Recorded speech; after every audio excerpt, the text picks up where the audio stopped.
Alright guys, so let me tell you about my night last night.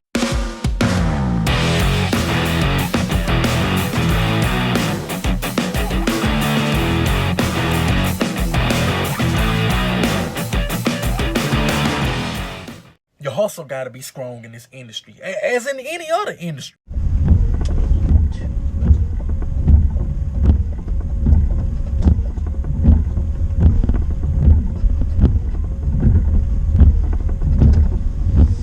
Excuse me.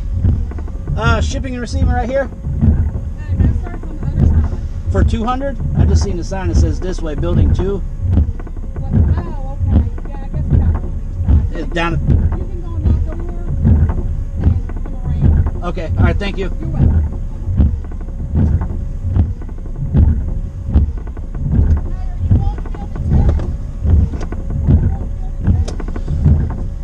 Well, the address they gave me is for 200.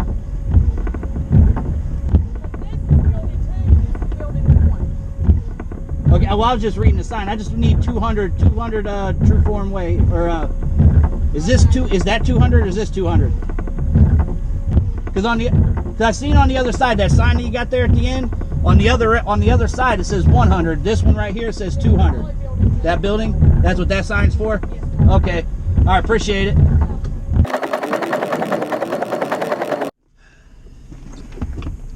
All right, guys. We are loaded. Picked up here in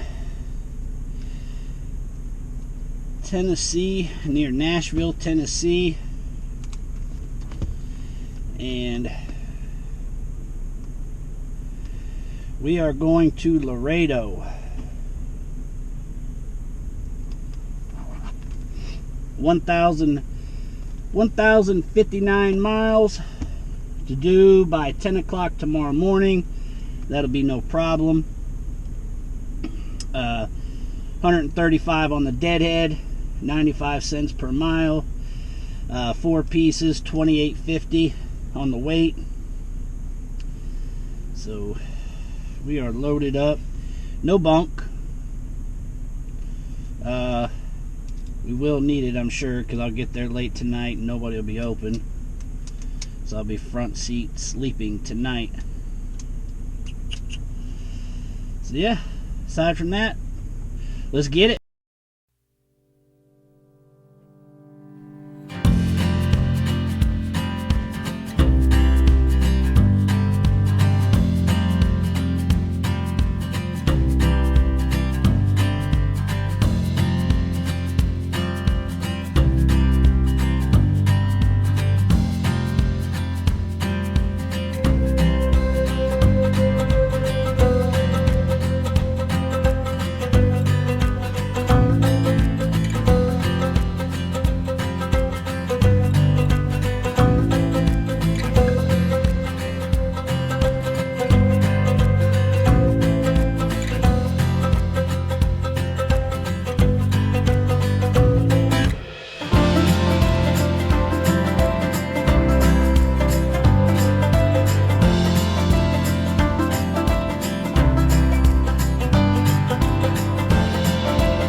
Morning. Morning, sir. Delivery? This is die 6, right? 12110? 12110, yeah. Yeah, it's in the rotation. All right.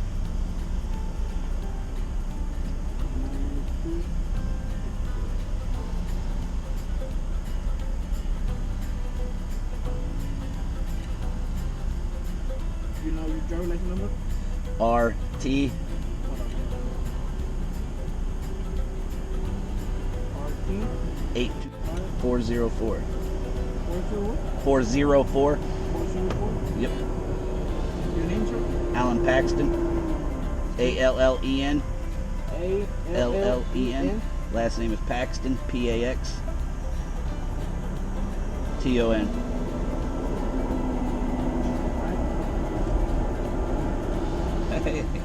There's There's another bear driver. He dropped before me. Morning. Alright. Right now you're gonna go straight ahead all the way to the end. You're gonna take it right. You're gonna go all the way to the end again. Next to dock number 1, on the right side is the door. Go inside that door, show the beard you got, and then we'll tell you which ramp to park. Alright, thank you. You're welcome.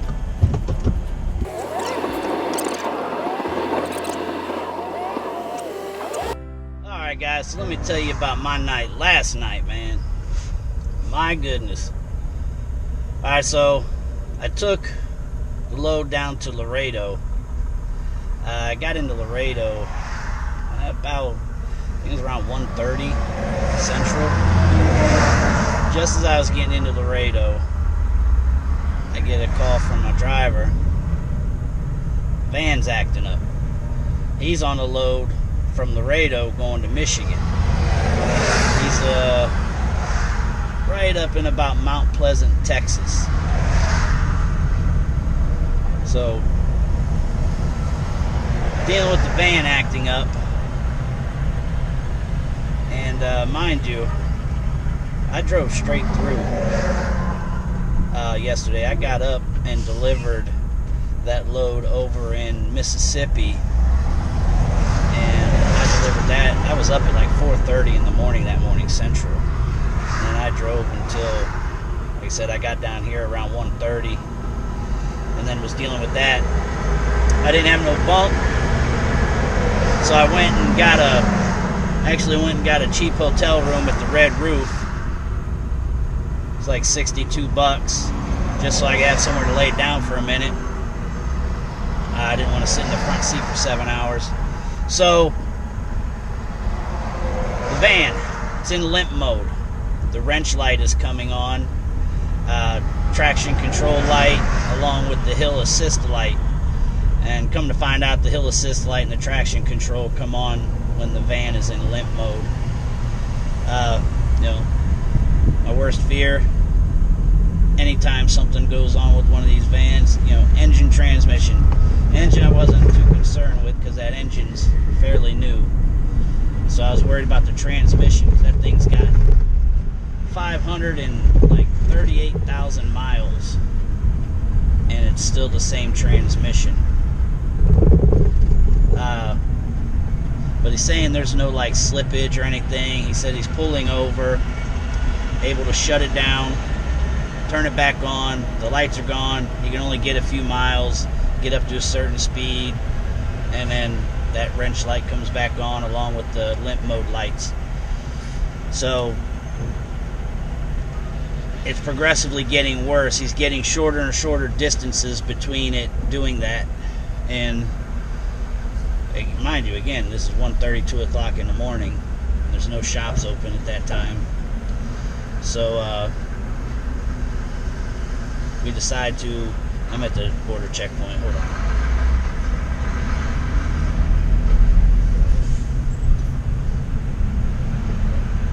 How you doing? Yes, sir. Thank you.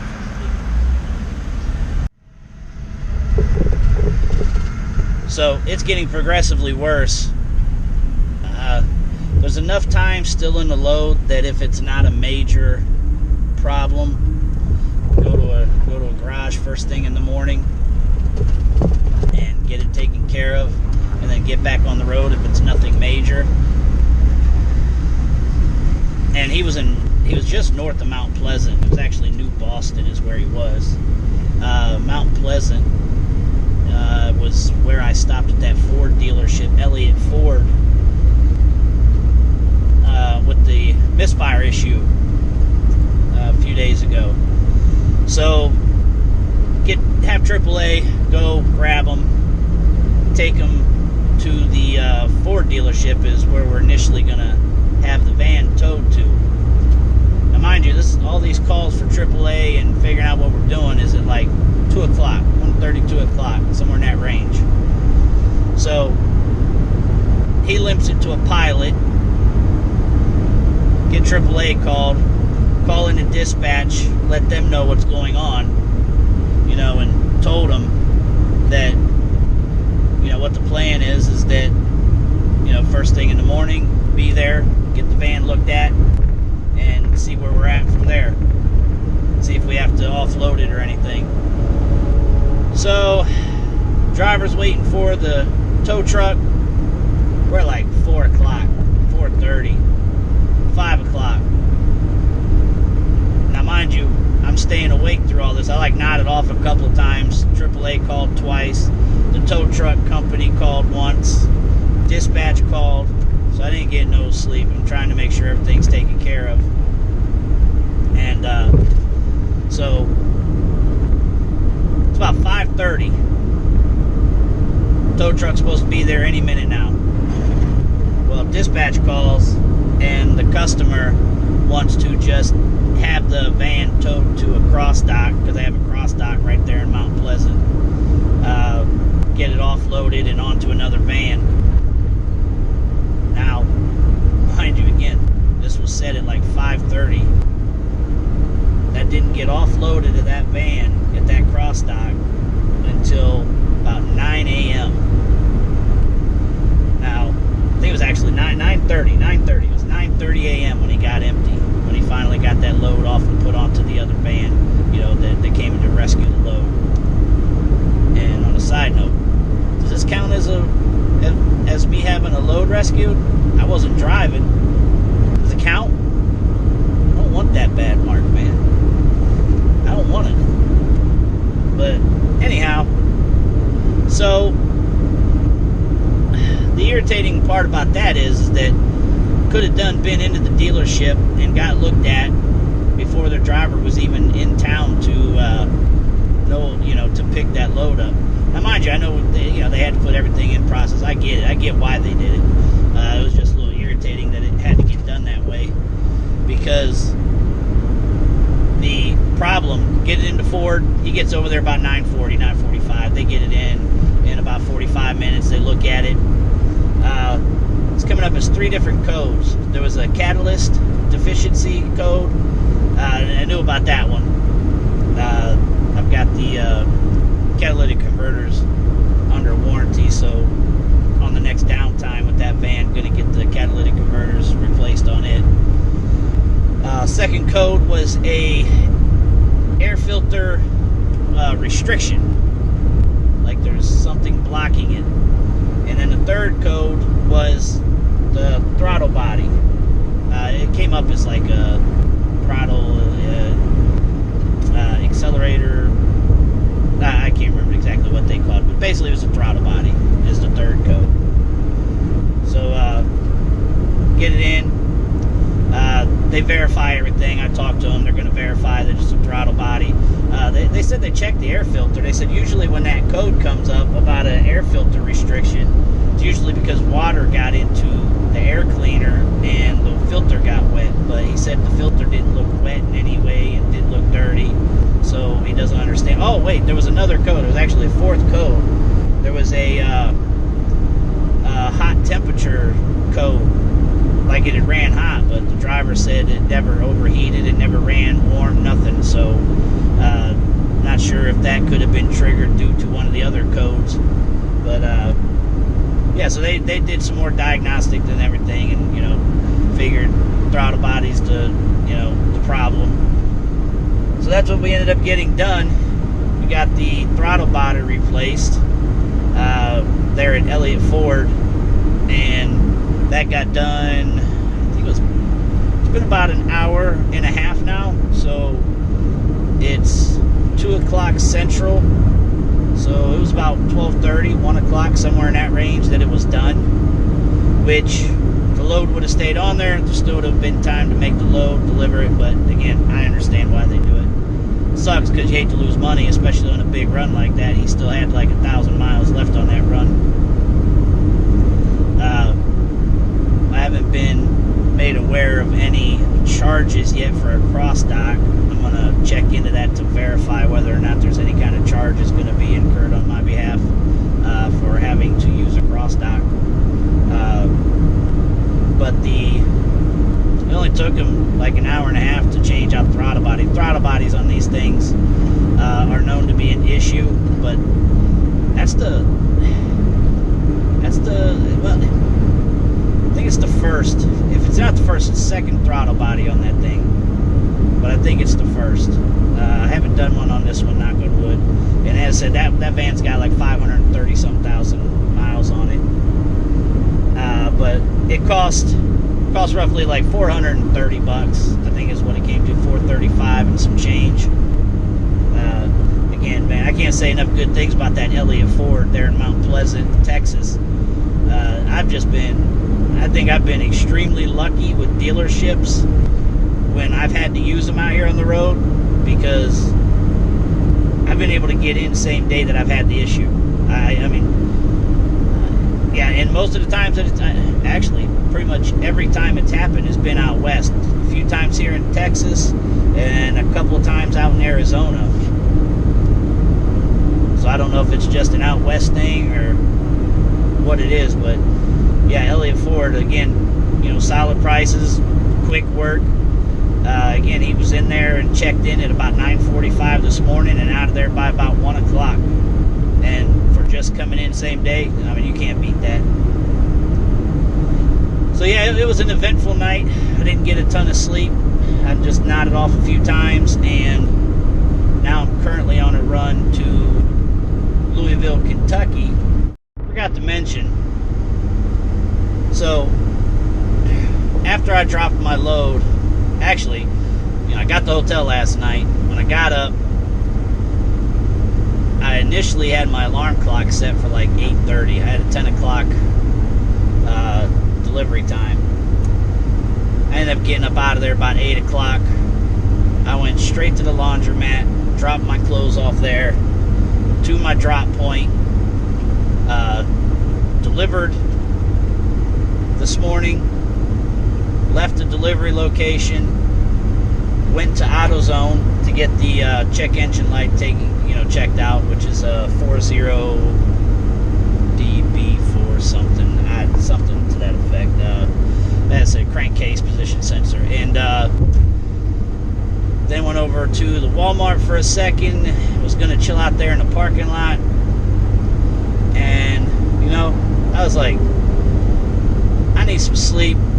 It was muggy down there this morning, like really, really muggy, and it's supposed to be like 90 today. And I'm whooped, so I was like, you know what? I'm going to get another hotel room, man. I need sleep. So I also needed a shower. I wanted out of the heat. I didn't want to have to mess with the generator. I didn't want to have to find a shaded spot. I just didn't want to deal with nothing. So I got a hotel again, went back to the Red Roof, got another room there, and I wasn't in that room but like 2 hours. I don't even know if I was there for 2 hours, and then left. I left the key at the front desk, put a post out seeing if anybody's down there that I know. Somebody try and use the room for the night that's down there. But yeah, spent like not even 2 hours in the room. Got the call for a load for the one I'm on. Got up, hurried up, jumped in the shower, got dressed, and bloop, gone. And so here I am. Yeah, 2 hotel rooms, 2 purchases of a hotel room for a combined 8 hours? Question mark? Yeah. It isn't due until tomorrow night at 11:30, and it's showing I'll get there at 9:30 tomorrow morning. Earlier I did a little saying I'm loaded deal, and I forgot that I had a via point. I said like 1:30 tomorrow afternoon, but yeah, no. 9:30 tomorrow morning, so I got plenty of time to get some sleep. I'll drive this as late as I can, get some sleep, because I like to go to sleep when it's dark, wake up when it's daylight. I hate to go to sleep when it's dark and wake up when it's dark. I'm not a fan of that kind of driving. But yeah, everything's all good. Just wanted to share that with you guys. It's expediting, man. That's the thing. These vans, just like I have a check engine light on this thing that came on this trip. It's a crankcase position sensor, and again, these Fords, that's one of the things that happens that I've had a problem with each van. And I actually had it happen multiple times on the 17. This is the first time it's popped up on this one. We're at 278,000. It's a cheap, easy fix, but I don't know why they're having problems with their sensors. But yeah, this is just Expediting, man. We put in a lot of miles, and it feels like a check engine light's coming on every other week. That's what it feels like, because you put in so many miles, and you're just going to have so many issues. I mean, it just is what it is. You're putting hundreds of thousands of miles on these things, and you're running them in all kinds of different conditions and temperatures, and just a lot of moving parts. Things are going to go bad. You know, tires need replaced, windshields need replaced, ball joints, bearings, you know, flushes, oil changes, engines, transmissions. Oh my, yeah. So that's where we're at. Everything's good. He's back in service, waiting for a load. I've got a load, and all is right with the universe, right? All right. I'll let you guys later.